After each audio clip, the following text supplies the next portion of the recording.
మన అధ్యక్షుల వారు పల్లా శ్రీనివాస్ గారిని కలవాలి. ఆయన వల్ల కూడా అయిపోతే మీ లోకేష్ మీకు అండగా నిలబడతారు. మీ సమస్య పరిష్కరించే బాధ్యత నేను తీసుకుంటానని పసుపు సైన్యానికి ఈ సభాముఖంగా నేను హామీ ఇస్తూ, ఈరోజు గౌరవ ముఖ్యమంత్రి గారు చంద్రబాబు నాయుడు గారు వేదిక పైన వచ్చినప్పుడు ఒక పాట పెట్టారు. ఆ క్షణంలో నాకు చాలా బాధ వేసింది. ఎందుకంటే ఆ పాట వినిన తర్వాత గౌరవ ముఖ్యమంత్రి గారిని నేను రాజమండ్రి జైల్లో మొదటిసారి కలిసిన సంఘటన గుర్తొచ్చింది.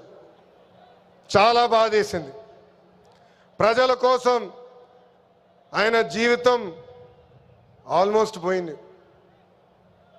అక్టోబర్లో 2003 బాంబ్ బ్లాస్ట్లో నక్సలైట్లు ఆయన పైన దాడి చేశారు.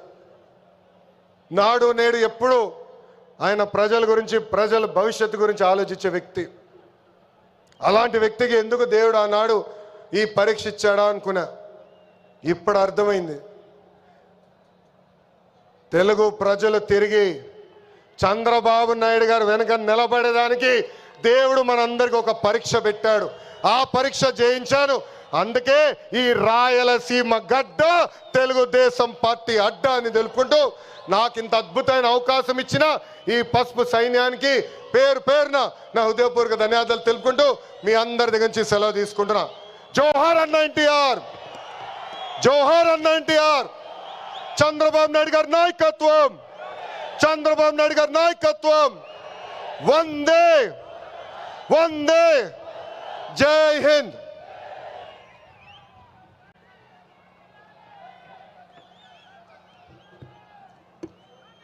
ఇటీవలి ఎన్నికల్లో రాష్ట్రంలోనే అత్యధికమైన మెజార్టీ సాధించి తెలుగుదేశం పార్టీ రాష్ట్ర అధ్యక్షులుగా సమర్థంగా పనిచేస్తున్న బీసీ నాయకుడు పల్లా శ్రీనివాస్ యాదవ్ గారిని మాట్లాడాల్సిందిగా విజ్ఞప్తి చేస్తా ఉన్నాం.